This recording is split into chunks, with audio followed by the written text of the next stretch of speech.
Hello, we are now in 2.2, which is basic derivative rules and rate of change. As we saw in 2.1, we could do the derivative from the limit definition, but oftentimes that could be somewhat tedious or cumbersome to find the derivative, and it would be really nice if we have some patterns that allow us to take derivatives without having to do the limit every single time. This section provides some general shorthand rules that help us find derivatives without doing that. And we're going to start with the most basic rule, the constant rule.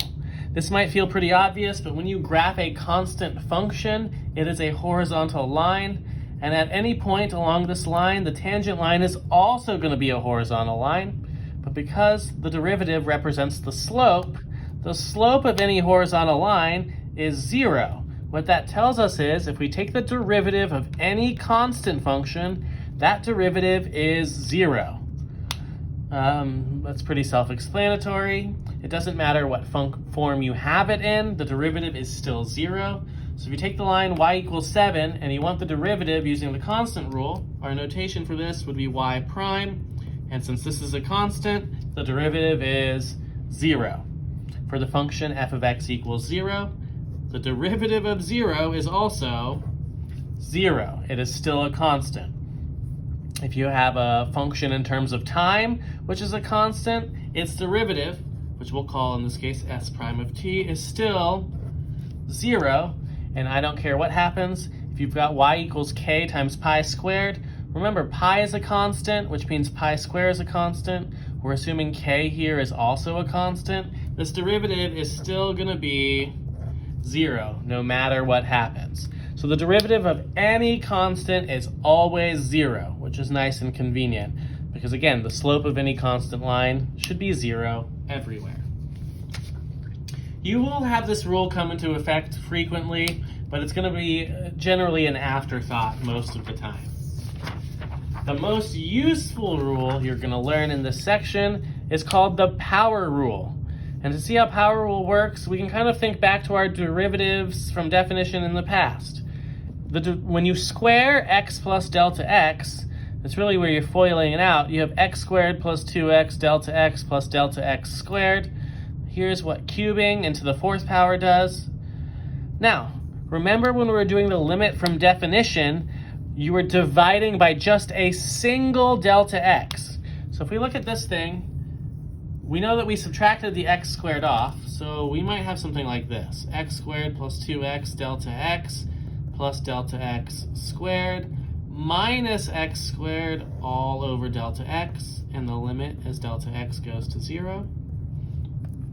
What you notice is the x squareds cancel by subtraction, and then when you divide, the delta x cancel here, but this term loses its only delta x, but this one still has another one coming.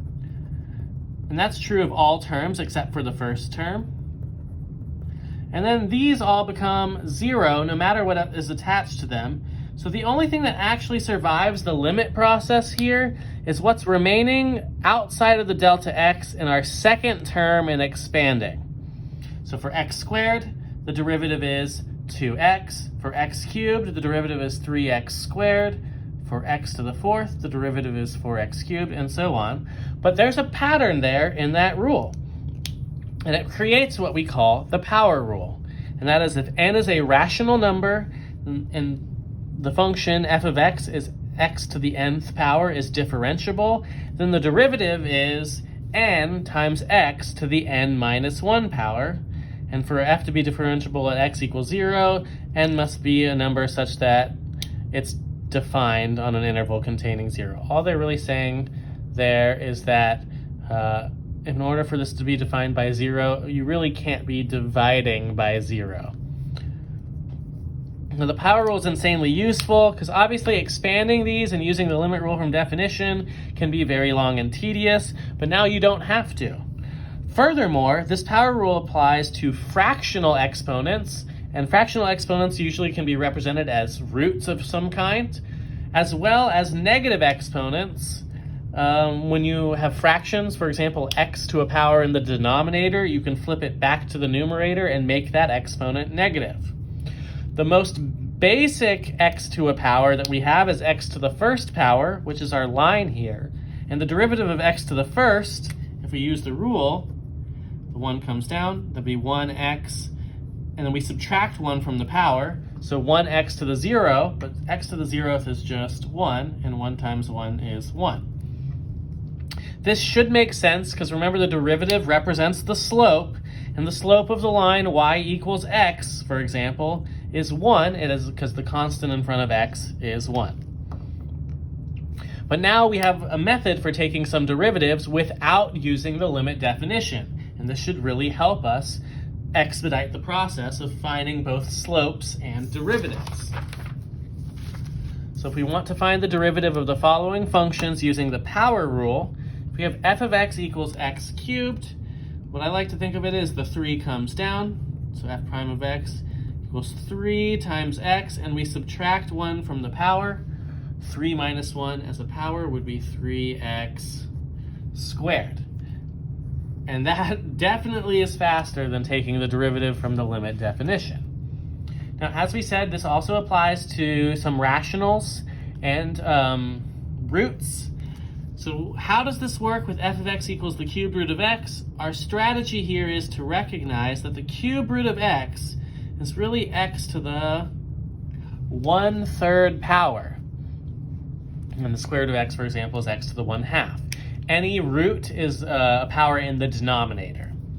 So again, same strategy. Our number comes down in front, 1/3 x, and I need to take 1/3 and subtract 1. Now 1/3 minus 1 is really to the negative 2/3 power. Now normally in the past, we haven't left negative exponents. So we take negative exponents and we can move them to the denominator. So this is equivalent of 1 over 3x to the positive 2/3 powers. And I do want to do c, but I'll leave d for you to practice yourself. F of x equals 1 over x squared. The way we would handle fractions right now is 1 over x squared is really x to the negative 2nd power. And again, same strategy. We bring the negative 2 down in front, and we do negative 2 minus 1. What I will warn you of is be careful. Negative 2 minus 1 is really negative 3.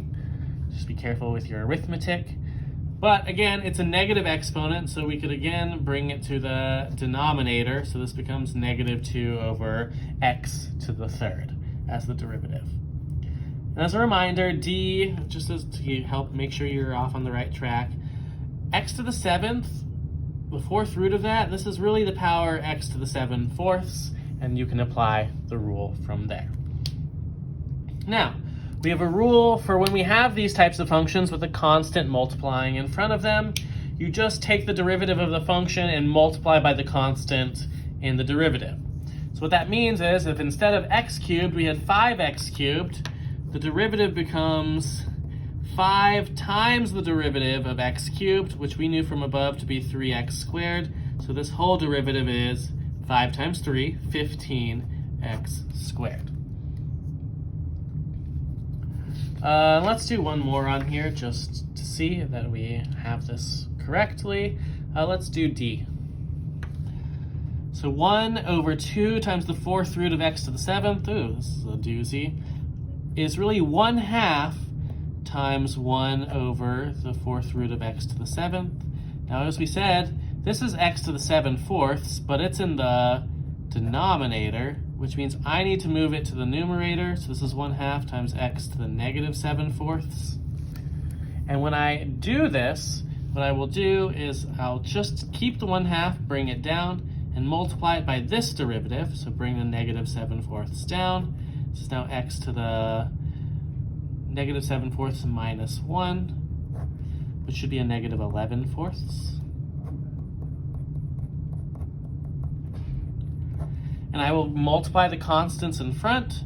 So that would be negative 7/8 x to the negative 11/4. And if I wanted to move my negative back to the denominator, we could call this negative 7 over 8 x to the positive 11/4 power, which you could turn back into a root.